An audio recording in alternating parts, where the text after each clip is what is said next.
recording. Okay. Got the red light. We're ready to go. Well, Bill, thanks for doing this again. We appreciate it. Sure. Let's kind of start. This is kind of a chronological thing, so we'll start at the beginning. I understand you grew up in the Detroit area, Right. and what was your did you have an early interest in the sciences? Well, once I got into high school, I did, I guess, but not before that. I mean, nowadays, kids want to grow up to be paleontologists, but back in the 50s, living in Detroit, that wasn't it. That wasn't what you were thinking about. You're looking at all the new cars with the big fins that came out every year, and that was kind of the focus until you got into more serious mode as you get older. So. When did you get the bug for it? Not until I was in grad school, actually. I got a bachelor's in zoology and a master's in zoology, and then I took some classes in paleontology as part of that zoology sequence. So then I got into it as a PhD student. So I think I heard you say in one of the recordings I saw that you're primarily a biologist first, and the geology thing kind of came along afterwards. Right. So you did all 3 degrees at Wayne State, is that right? Right. Okay. So in graduate school, how did your interest in paleontology start to evolve? Well, I took some classes from a paleontologist at Wayne State on my master's, when I was taking my master's degree, as I said before, John Cosgrove. And he got me interested in doing a PhD, and I originally wasn't going to do it at Wayne State. I was going to go off to California, Berkeley, which is where he was from, on his recommendation. And then he got this Antarctic project kind of put in his lap by the first fossils were found in Antarctica not until like 1969, 70. And so the first expeditions looking for these kinds of fossils weren't until the early 70s. And they were run by a guy named Ned Colbert, who was kind of the granddaddy of paleontology in this country back at that time. But when he started running his expeditions in the early 70s, he was already retired in his late 60s. So after a couple of those expeditions, he decided he didn't want anything to do with it anymore. And he was a colleague of John Cosgrove's because they had worked on similar kinds of things. And so he offered to let John take it over. And so then when John needed a student, he didn't have one that at the time that he thought he wanted to give this big a project to. So he said, well, if you want to go to Antarctica. I said, when you're 27, you go to Antarctica. You're not worried about the prestige of Berkeley quite yet. Maybe that comes later, but in the end, it didn't matter. So. Was this, 1977? Yeah. Okay. Yeah. And when you think about dinosaurs and Antarctica, it's kind of counterintuitive to the layperson, Right. But not so much for somebody who's understands the global drift of the planets, or not the planets, but the continents and everything. Right. Could you take us a little inside that, because Antarctica wasn't always cold. No. In fact, just to take the story from the beginning before I get into that, when we were going down there in the 70s, we weren't finding dinosaurs either. We were finding these animals called synapsids, which are sort of a cross halfway between a reptile and becoming a mammal. And the first finding of these synapsids in Antarctica happened right when the theory of plate tectonics was catching on in the early 70s, and we had physical evidence for the continents moving, and now we have biological evidence that we couldn't have these animals living in Antarctica, and they're the same kinds of animals as were living on the other southern continents. So Antarctica at the time was actually part of a supercontinent called Gondwana, which included South America, Africa, Antarctica, Australia, and India.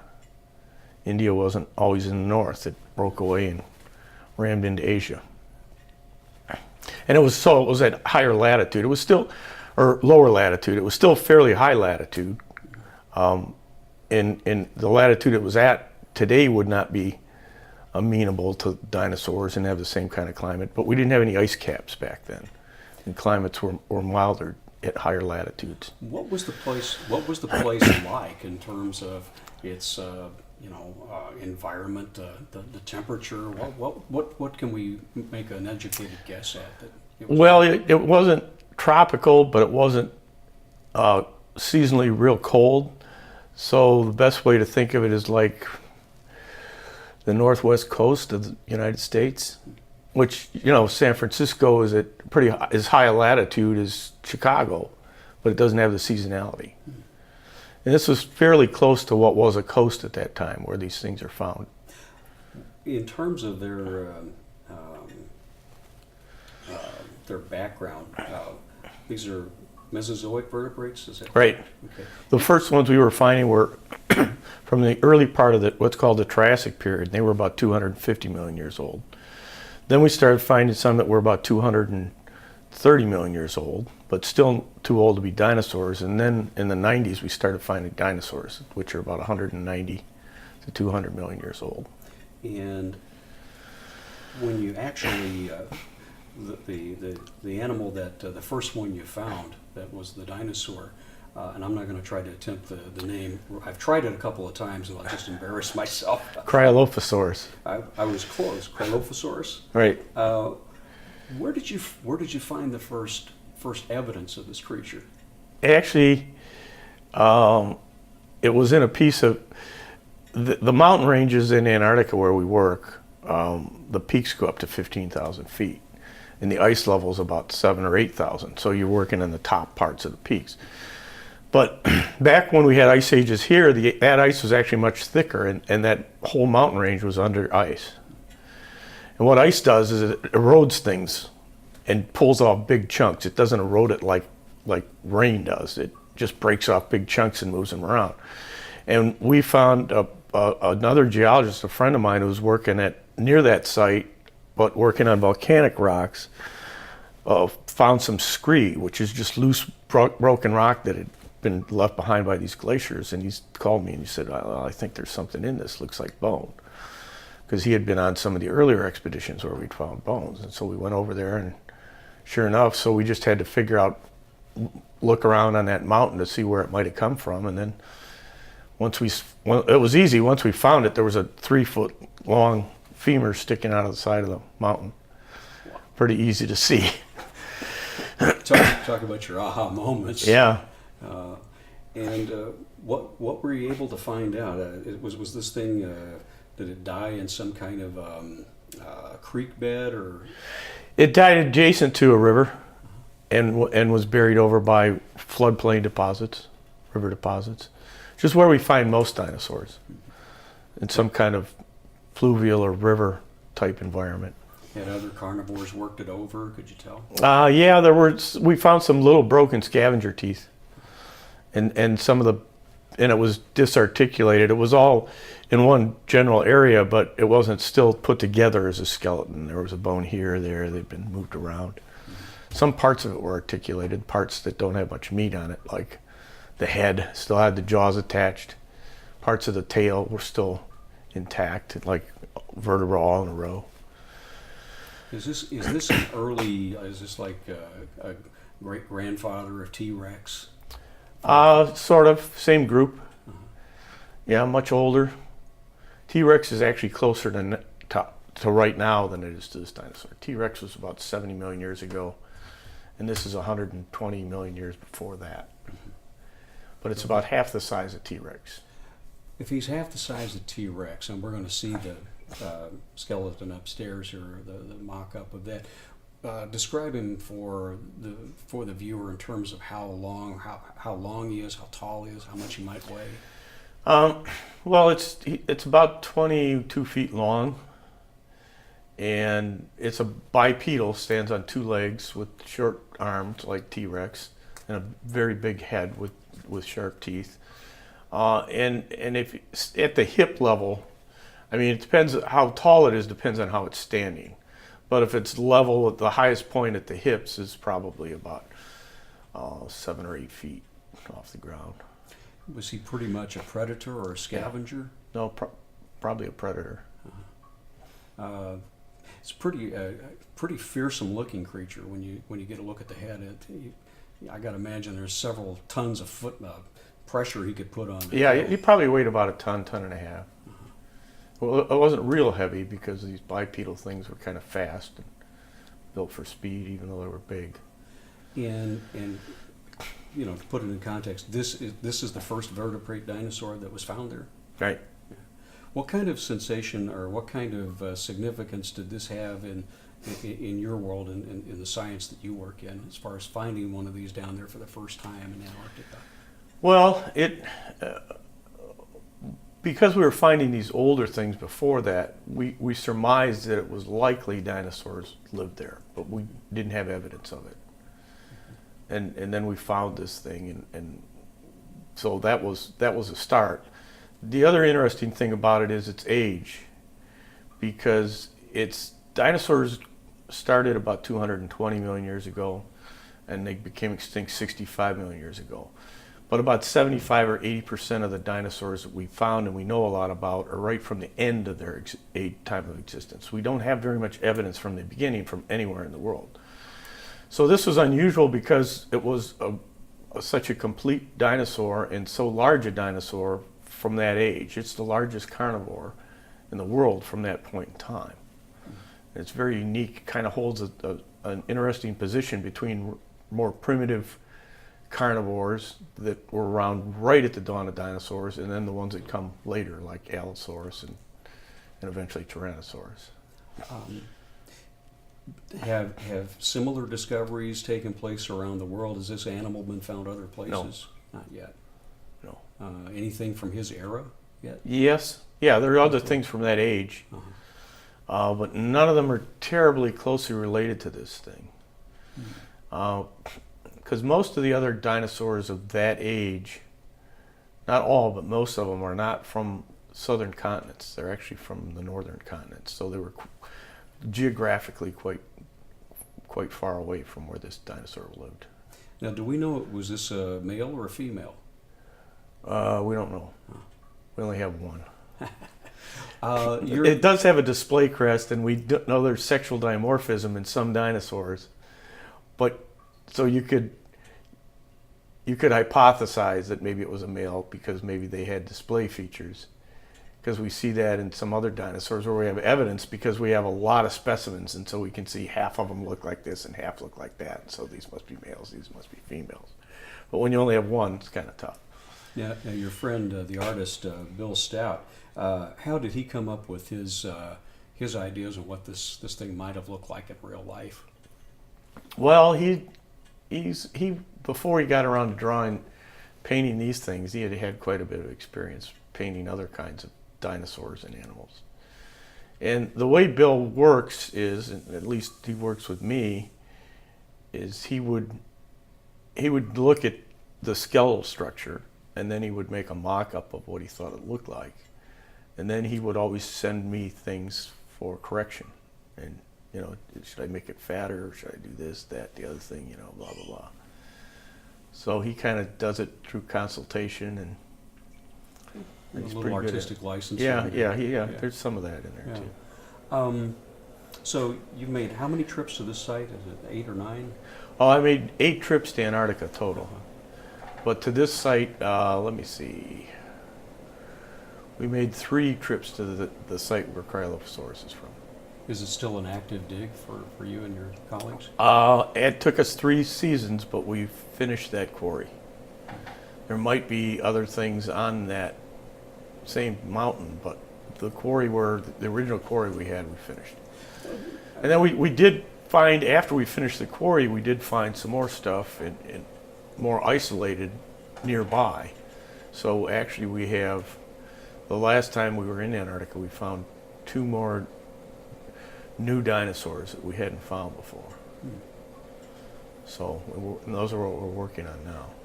Describe the difficulty of working where you were. I understand it's about 13,000 feet up, so oxygen is scarce. It's colder than all get out.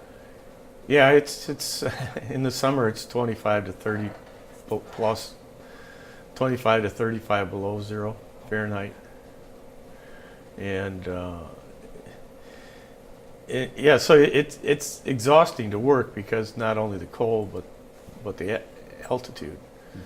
But we kind of get used to it. The only time it's really bad is if it's windy.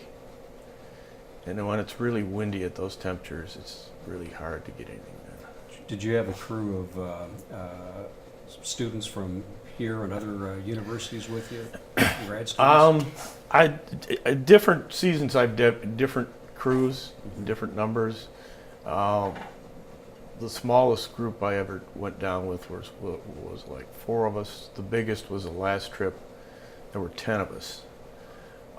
And sometimes I've taken undergraduates. More often I've taken students who are former undergraduates here who are now in graduate school in paleontology because they got interested through me. So, and then I also take other colleagues.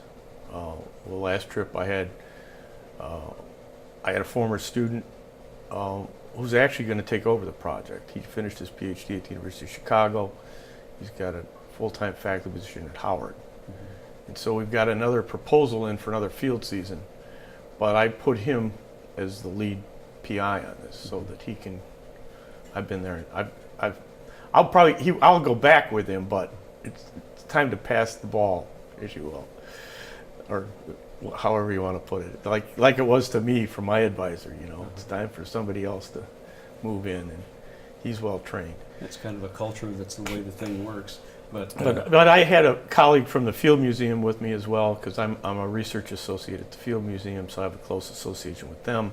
That's where the original dinosaur specimens are going to end up, because they're type specimens, and so there were a variety of people, including we take a professional mountaineer to keep us out of trouble. You know, when you think about Antarctica, what is it? 98% of it's covered up by ice and stuff. You're only really working in very marginal areas. Do you ever sit back and wonder, well, I wonder what else is there? Because we just can't get there. We have no idea. Yeah. I believe I heard something on NPR, I think it was last year, where the Russians have actually done some drilling down in, and they found freshwater lakes like a mile down. Yeah, under Vostok Station. Actually, more than a mile. Yeah, the water's not frozen because of the pressure. Wow, I wonder what they're finding. That's got to be fascinating. So, where do you, how do you feel in terms of what kind of satisfaction, professional satisfaction, do you take from, you know, having a dinosaur named after you, having this significant finding in your scholarly work? Well, it's kind of it's great. I mean, you know, it's kind of like I mentioned in my speech at the ceremony. I said, you know, it takes a lot of hard work, but it also takes some luck, especially in this kind of field, because you never know what you're going to find. But I've been very fortunate. So, what's next on the horizon for you? Where does the research take you now? Well, we're still working on stuff from 2 years ago. We just got another grant from the National Science Foundation for two more years of funding, not to go back in the field, but just to see this slab of rock behind me, just to finish getting all the bones out of these big slabs of rock that we brought back. We bring back 700 or 800 pound slabs, and they're full of bones. So it takes a while because we have to chisel away mechanically at it. There's the rock is very hard silicate material, and so we can't dissolve it away or anything. And I actually have a person, a paleontologist with a master's degree, who works full time for me on this project in this lab, getting the bones out of the rock. Plus I have a couple of student interns. And they're not here right now because they're out in the field collecting dinosaurs in Montana. Actually, I think they might be coming home this week. I think they're due back. Maybe they're due back today. I don't remember. I lost track.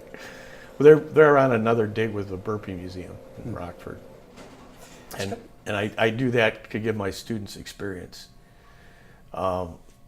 It's very valuable field experience, the ones that want to go on and be paleontologists. And then I send Josh, who works for me along with them, to keep track of them. so I don't have to go myself. You've been at Augustana since, what, 1981, is that right? I think it's just fascinating that a small institution like this has such a world-renowned reputation. They seem to be very supportive of your work. Could you describe how this fits into the overall mission of teaching, research, and service for this college? Well, it does. It's kind of unusual at a school like this to have this big a research project, but this kind of stuff, this kind of research on some scale, is quite common at schools like this because they're.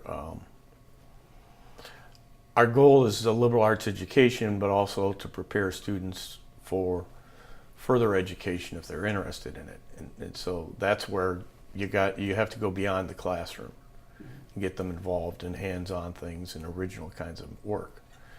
And I've just been fortunate enough to have this monstrous kind of project rather than something on a smaller scale. So, but anyway, the college has been supportive all the time.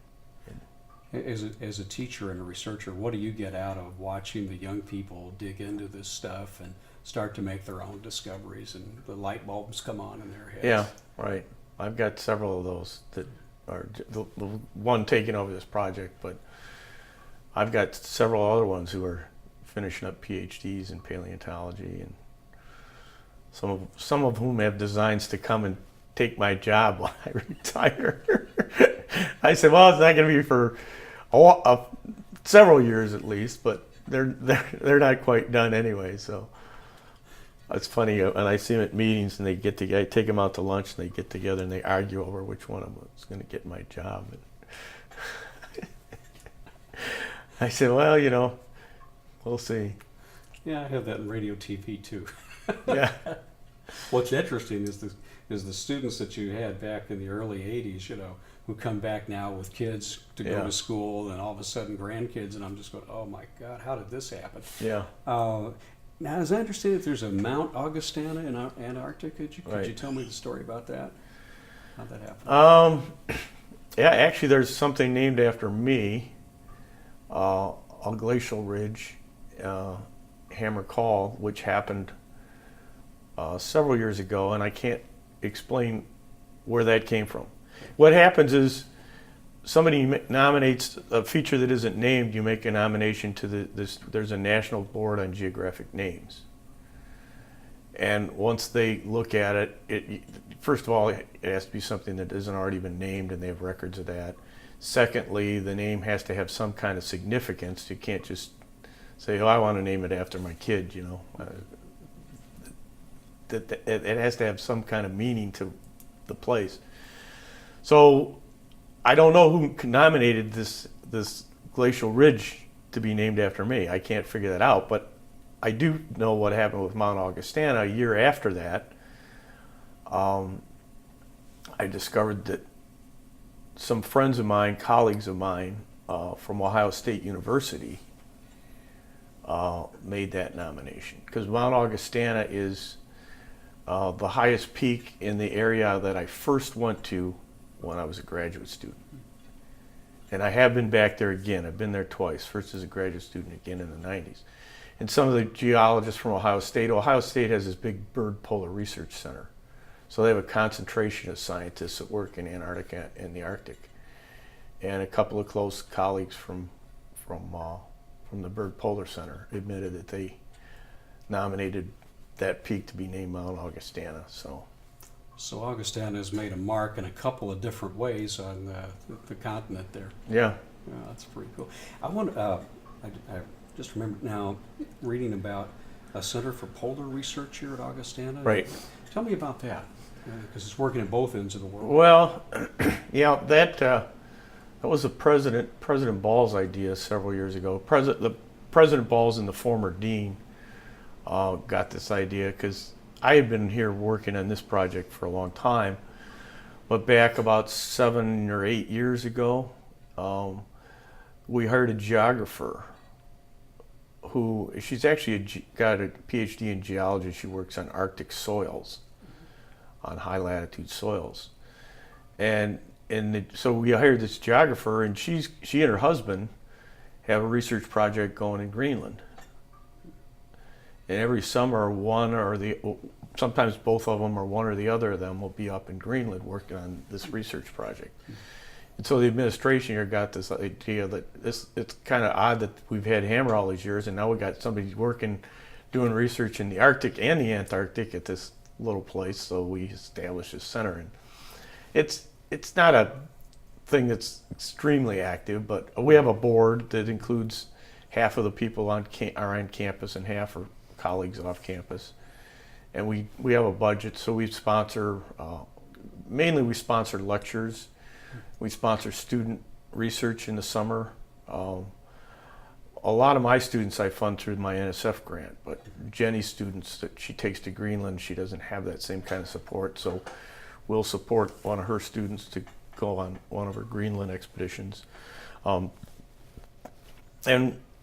we even sponsor family things, like we had a Polar Palooza a while back, with, for bring kids and learn about the things that are happening at the poles. That's pretty good. I always ask a question toward the end about your reaction to winning the Lincoln medallion. It's kind of a singular thing for a state to do for notable citizens. What was your reaction when you found out that you'd won this? I at first I wasn't sure what it was. You know what I mean? I said, and then I'm reading about it. I'm going, really? And so I ended up I was very pleased when I found out what it meant, but I had to eventually go to the president of the college to see what was going on, because I was reading about it and we were going to host it here too. And I said, so Steve, what do you know about this? He goes, what do you mean? I said, I got this thing, and I just came in the mail one day, FedEx. And he goes, did you actually get that award? I said, yeah. He said, oh. He said, oh, well, I nominated you, but I didn't know what it took to get it. So I said, well, it worked. You're an excellent company. Yeah. Yes. One final question as I kind of wrap up here. You've had a terrific academic career. You've made some important discoveries. For you personally, what's the most satisfying thing about what you've been able to do in your line of work? Well, I think to me the most satisfying thing at this stage anyway, maybe it wasn't that way 20 years ago, but at this stage is to see the success that I've been able to let my students in on, and see that they're reaching a lot of their goals, and a lot of that's because of my help and my influence. And so it's really the influence I've had on them probably that at this point means the most to me. But it's not bad having dinosaurs as your legacy. They're the first one from Antarctica, so. Well put indeed. I think we're done with this part of it. I would like to shoot some B-roll